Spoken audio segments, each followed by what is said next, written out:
Well, hello there, everybody, and welcome back to the vlog. I really debated sitting down and doing this vlog right now. Just got home from work about a half an hour ago. It's my Friday, so I'm off the next 2 days. I just kind of want to chill. But I figure at the same time I should just knock this stupid little thing out and get it done. So anyway, what this vlog is about, if you've been watching any of the other vlogs and keeping up with what I talked about the last few, about what I was going to want to talk about eventually, is it's about something that happened a couple of years ago. If you've seen the title of the video, you know it was May 22nd, 2011. Or 9 days prior to that. I did not want to do this vlog on that day, on the 3-year anniversary. I didn't want to do it in May. I wanted to have already had it done last month. And then a few days back, I had some things that happened that kind of pissed me off in regards to this whole issue. That's really what made me want to sit down and do this here in the last few days. Anyway, blah blah blah, just get to it. May 22nd, 2011, what happened was, in the town that I live in, Joplin, Missouri, we had one of the most devastating and powerful tornadoes that you can have, and as far as damage and loss of life, was one of the worst tornadoes in American history. And so, you know, as I'm sure people can probably appreciate, that can have an effect on a person, especially those of us who are actually in its path. So, first, I want to make a couple things really clear. Obviously, I'm still alive. I'm not dead. I'm still here. I'm still with the program. I didn't die. I was really... almost remarkably, virtually unscathed. I had only one minor injury. Also, and more important than that, and I just want to say it now just so that people don't think I'm heartless or something like that, but my daughter is fine. In fact, she and her mom were far away from where it came through our town. So... In fact, it didn't affect really any place that she went to, so in a lot of ways she really didn't have to deal with it all that much. So just so that people realize, when I'm talking about this, I'm going to be talking about it from my perspective, and a lot about me. I just don't want people to think that I, take it for granted, the fact that I didn't die, and especially that, that my daughter was fine. Like I said, she was nowhere near it. Her mom's house and her grandparents' house and all of her family's homes on her mom's side were all fine. And where I live, this is where I was living at the time that it happened. It was far away from it. It's just that I was at the Walmart that I worked at that time, and we were hit. So that's what I want to get into. Because I'm not going to leave links in the description in terms of this one. If you're interested and you want to know more about the details, go to Wikipedia, look up May 22nd, 2011 Joplin tornado. Go to the Joplin, Missouri page if you want. There's a link there to get to it. Go to Google and Google it. Do whatever it is that you need to do. You can find information about this.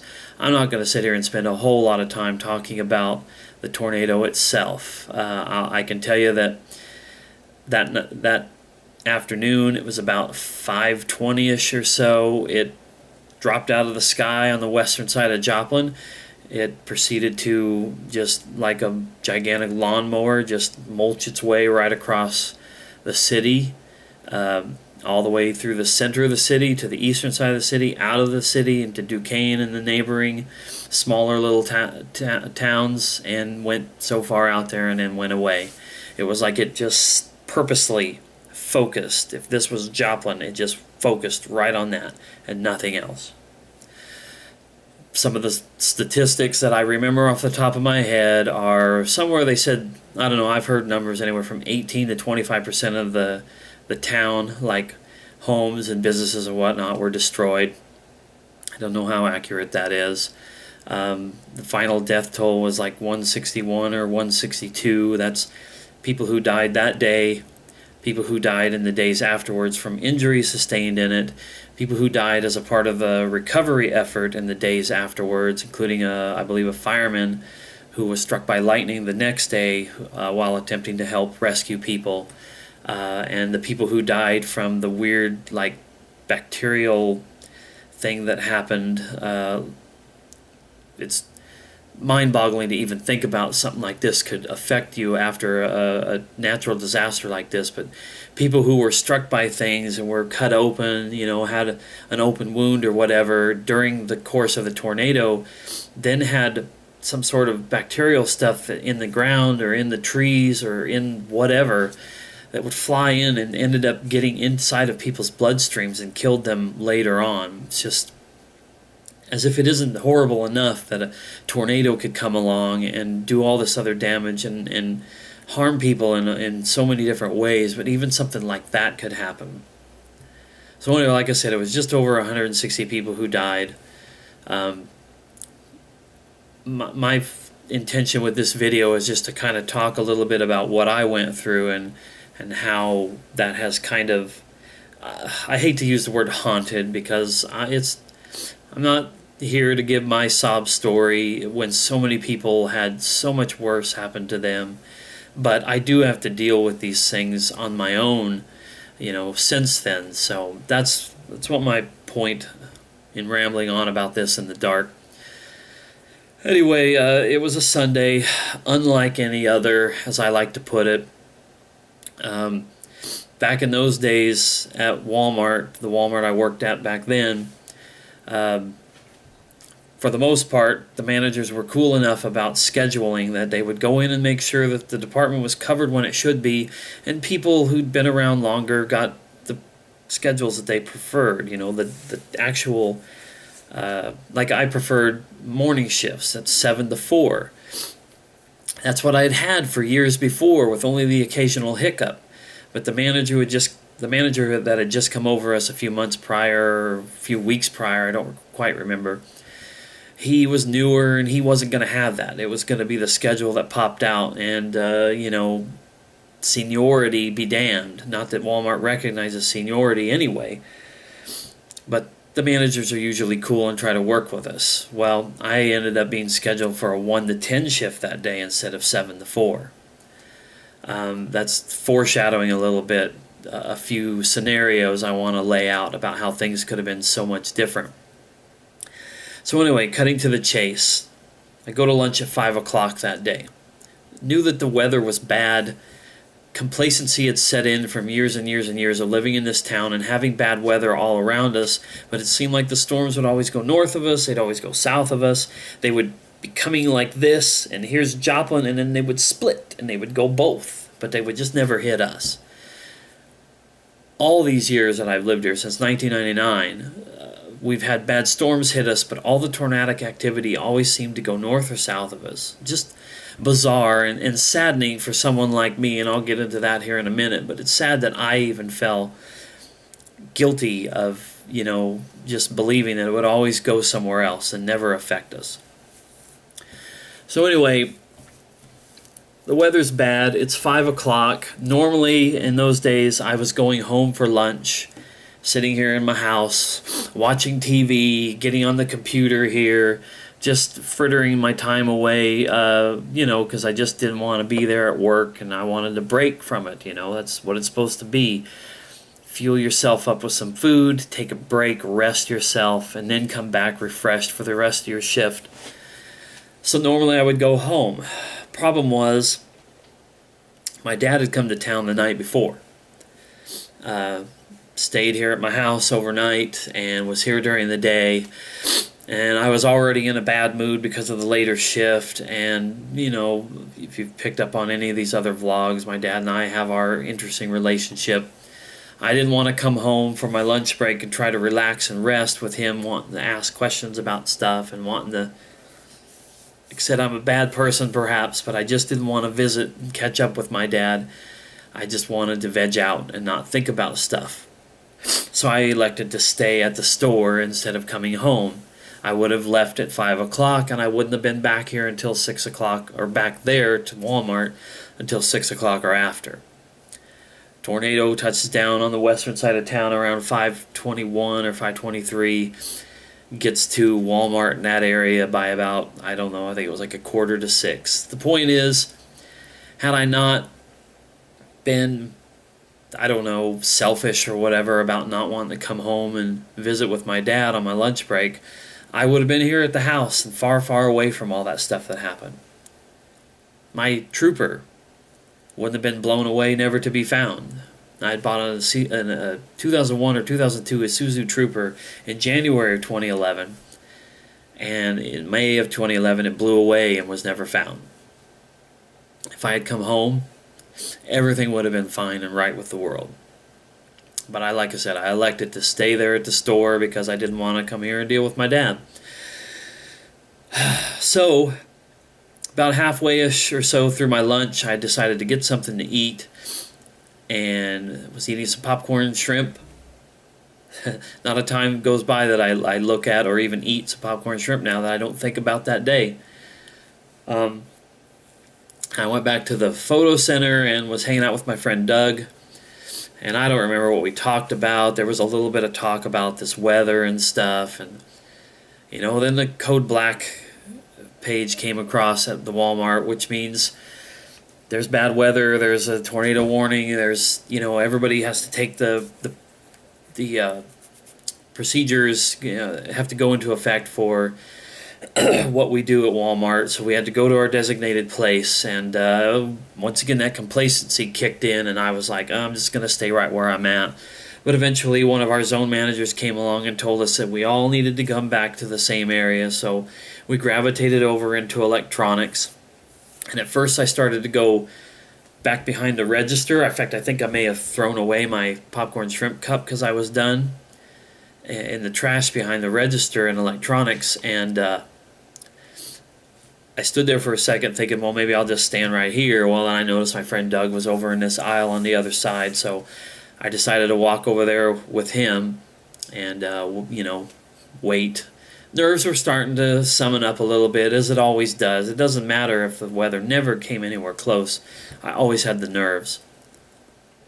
But, so I went over there with him, and we just kind of waited it out. Well, eventually, things started to happen that didn't normally happen when we had bad weather, but didn't get the tornadoes. The creaking of the building from the changing air pressures outside and the wind. The power, of course, went out. Most of the time we've had power outages or flickering lights, but the power went out. I mean, it was gone, and that's a bad sign. And then the sound. The very sound that they'll tell you about if you live in the U.S. and in this part of the country especially, that freight train sound, like there's a train coming, even though there's no train tracks anywhere near where you're at. There was that sound, that very ominous sound. And then there were the last two things I remember before the roof of the place started to come off.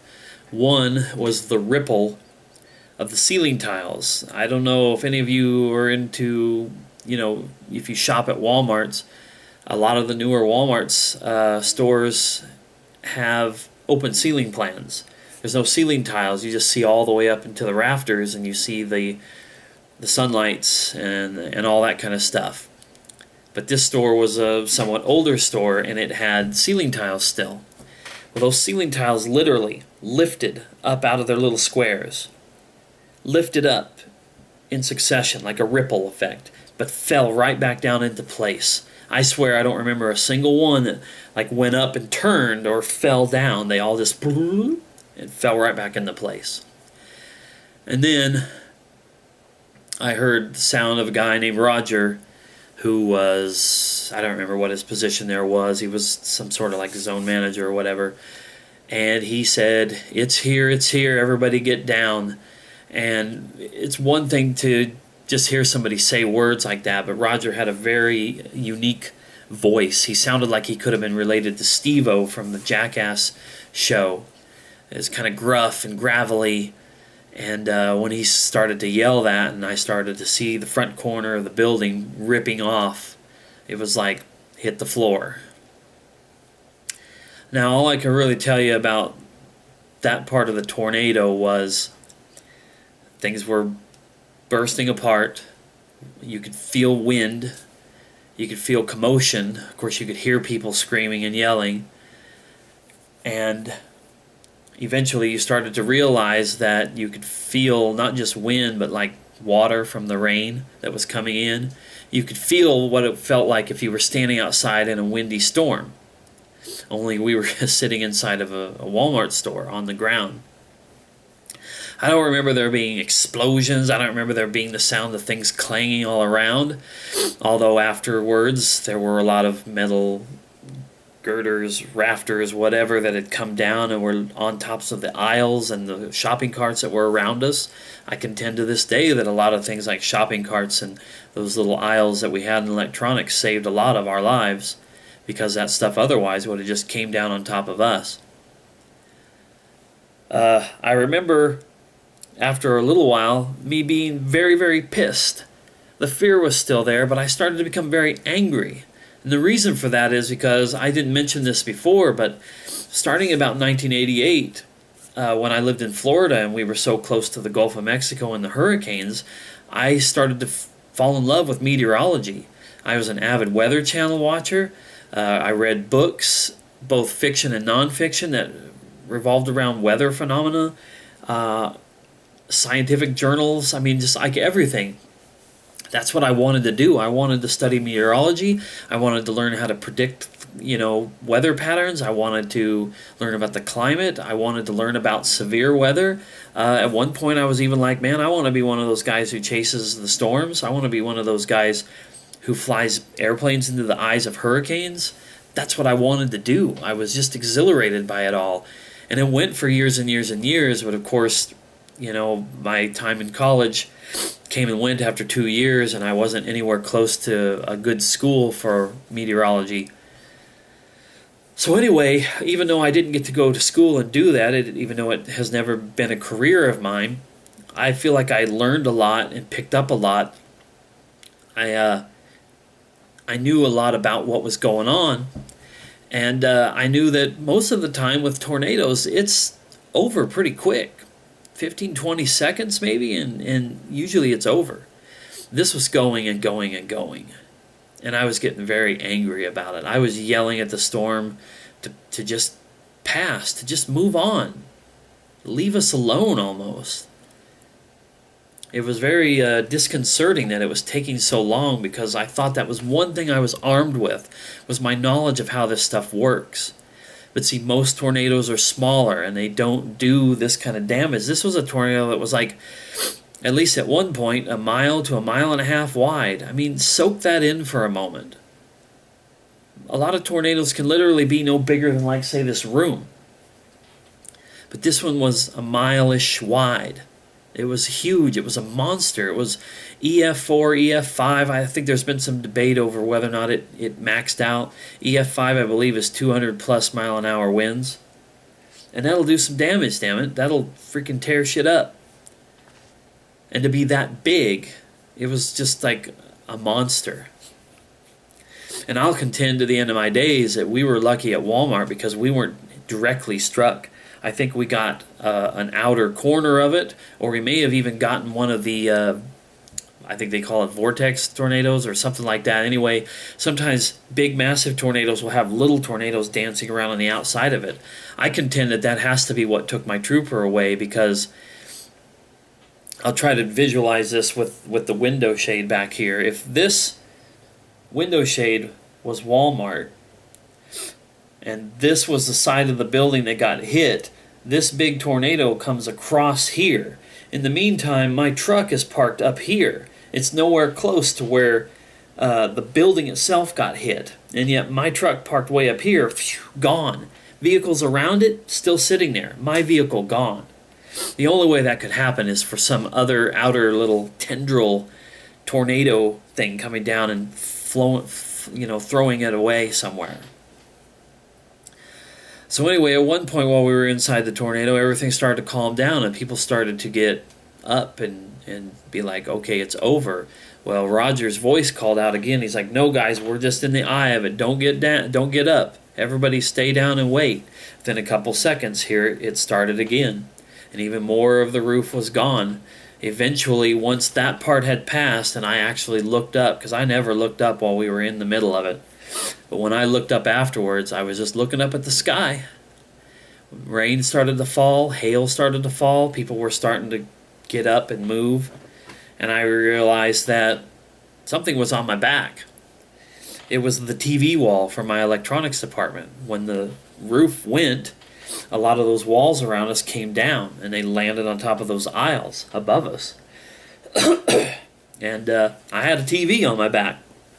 I had to wriggling around, couldn't move, so I reached up and slid this TV off and kind of pushed it ahead of me, and I was able to get out. My friend Doug was not that far away from me, and he was able to get out, but there was like people back behind us, and I knew we were going to have a tougher time. But I hate to say it, I was in freaking shock, man. Didn't know what was going on at this point. I know I stood there in about that same spot for who knows how many minutes. I pulled out my old beat-up Straight Talk cell phone, which I still have. I don't use it anymore. I don't have a cell phone, period. But it's my alarm clock to wake me up. That sucker is like almost 4 years old and went through a tornado and still works. And I was trying to text out. I neglected to mention earlier that I had called my ex-wife to make sure that they were safe and to see what was going on. But after that was all said and done, all I could get through on my cell phone, strangely enough, was the occasional text and Facebook. Couldn't make phone calls, but I was able to get internet and go to Facebook. So I put a message up on Facebook. We just got hit. Store is gone. I mean, I think I said gone. Obviously, from my visual depiction, it wasn't completely gone. But I think it shocked a lot of people to hear these messages that were coming out. So anyway, I'm trying to condense this down because I wasn't going to get into that much of what happened. But we stood around, we regrouped, we took garbage bags out of a box in a cart and put it on us to try to protect us from the elements, even though we were all pretty wet and beat up by that point. Eventually, things had calmed down a bit and people were trying to climb out. Some people were having to climb out the back, but we had no way to get that direction. We had to make the trip all the way through the front of the store. So we made that long, slow crawl out of there. So many people that I worked with, so many scared faces, so many terrified faces, adults, children, older people. I mean, a whole succession of people just walking out of there with disbelief. A few people were crying and hysterical, but I really saw more people who were just like, holy shit, what just happened? Walking out of that place. So eventually we got out of there and got out into the parking lot. Well, at that point, even though I spent most of the time before and during the tornado with my friend Doug, I don't know, we got separated or something happened. By the time I got out of the store, I was with a newer guy who just started working there, not maybe a few weeks before. His name was Corey. And we walked around the place, around the parking lot, looking for his vehicle, my vehicle, and stuff. And his vehicle was a little trashed, but it was there. He gave me a jacket because I don't think I had a jacket with me that day, but everything that I had was either in my trooper or in my locker, and that was all trashed. Eventually, I was able to get a call out to my dad. Thankfully, thank God, he was here. Despite the fact that I decided not to go home, thank goodness he was here, because I don't know what I would have done otherwise. So he came to the store to get me, but in the meantime, all of us associates were regrouping, talking to each other. The first people were starting to come around the store, friends and family of those of us who were there, and gawkers, and maybe some looters. I don't know. I can't speak on that. I don't know that there was anybody looting at that point. I don't even want to think about how despicable it is for people to feed off of tragedy in that way. But eventually, my dad showed up and was able to get to me, and I got away from that place. And I told my dad to take me to my ex-wife's house so I could see my daughter, and had a visitation with her and talked to my ex-wife. And then I went home to get cleaned up and to try to figure out, what the hell just happened. So anyway, to kind of condense the next few days down, I didn't go to work. Obviously, I didn't go back to that place, but they told us that we could, take some days off and not think about work, but the other Walmarts in town we would absorb into those places. That's how I discovered the Walmart I work at now, and that I still work at, because I don't like the new store that they rebuilt. Just not into it. It's not the same. I miss a lot of my friends from over there who either stayed or went to other places, but that was not for me. It was not for me to come back to that place. And eventually I ended up buying my dad's truck. My insurance company, Geico, paid off my loan on my Trooper and gave me extra money despite the fact that they never saw the other vehicle. So thumbs up for Geico. That was really awesome of them. And and that's that. I don't know how long this video is at this point, so I'm just going to try to hit a few things really quick. But I mentioned before some of the things that have changed since then. Obviously, my faith in my own belief or my own ability to read the weather and all that has been shot. I no longer want to be a meteorologist. I really don't give a damn about learning anything more about it. That's gone. It stripped it away like it stripped so many other things away. I have no faith, no confidence in my ability to read the weather now. Whenever there's storms, I freak out. I don't even like to be in my own basement here. I just fear that something bad is going to happen. I don't like my daughter being here when that stuff happens because I have no faith in myself to be able to protect her the way that she needs to be protected. Thank goodness her school is building a big auditorium or just like an extra add-on to their building that's also going to be a storm shelter, because I guarantee you that's where I'm going whenever there's going to be bad weather, and I hope we're all together in that place. But and the other thing is, like I mentioned, had things been a little bit different, I might not have been there that night. But there's some other things that happened earlier that year that had they been different, I might have been gone by now. My dad, my grandma could have been gone.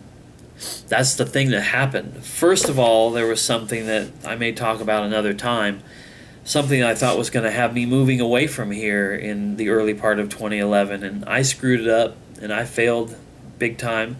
Probably my biggest failure in my entire life happened earlier in 2011. 2011 was a suck-ass year for me.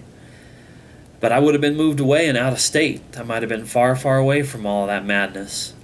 But that didn't happen, so I was here. If my grandma hadn't passed away in February of 2011, my dad, my grandma, and I might have still been living in a place that was right in the middle of the path of the tornado. So anything from my family and my items, my things could have been gone, had I still been at Walmart that night, to if I'd been there, I might have been gone. We might have all been gone. Everything. Just about everything in this world, dear to me other than my daughter, could have all been gone, including my own life, had my grandma not passed away. It's just so bizarre to think about all these things. And yes, that's why I mentioned at the beginning of the video, I am here. I was meant to be here, whether it's God above, whether it's fate or destiny, whatever you may believe in, whatever I believe in, because some days I don't even know. But for whatever reason, I am here. And I'm not going to take that lightly. I respect the fact. I appreciate the fact. I will not take it for granted that I am still here on this earth. But so many things could have been different. Tiny little changes, and everything could have been so different. So that's one of those things that I think about a lot. My social anxiety issues don't help. Anxiety in general doesn't help. Having a traumatic experience and bad memories, it'll never go away. They'll never go away no matter what. The last few years have been pretty hard for me. It's been very depressing. I've been depressed, the anxiety stuff, the failure I mentioned before that I haven't really recovered from. There's just been a lot of bad things, and this is not obviously the only thing, but it's a big one.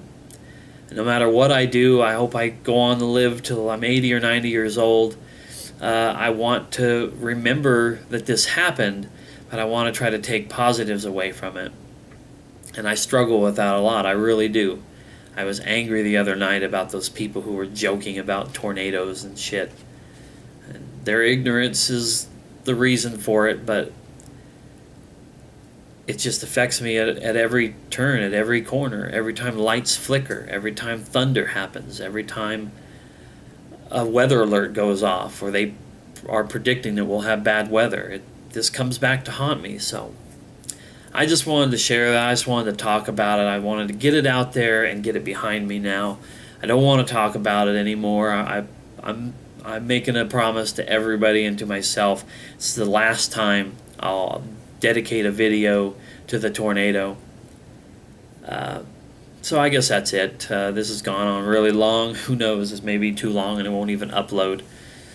Anyway, if you stuck around and watched this whole thing, thanks a lot. To those of you who were in the tornado, who might see this, people who aren't normal subscribers or whatever, this might get hits because of the date and stuff. You know, I feel for you. I was there. Anybody who wants to talk about it, let me know. To those of my friends who don't see these videos but who were there and experienced it, I love all you guys. I miss a lot of you who I don't see on a regular basis. To those who were there who are going to see this, I guess it's mainly you, Doug. I hope you see this. I love you, man. I appreciate you being my friend. And I'm sorry I don't talk to you as often as maybe I should, but you mean a lot to me, and I guess that's it. Anyway, thanks a lot, guys, for checking this out, and we'll see you with a future vlog. Maybe it'll be a little more cheery than this.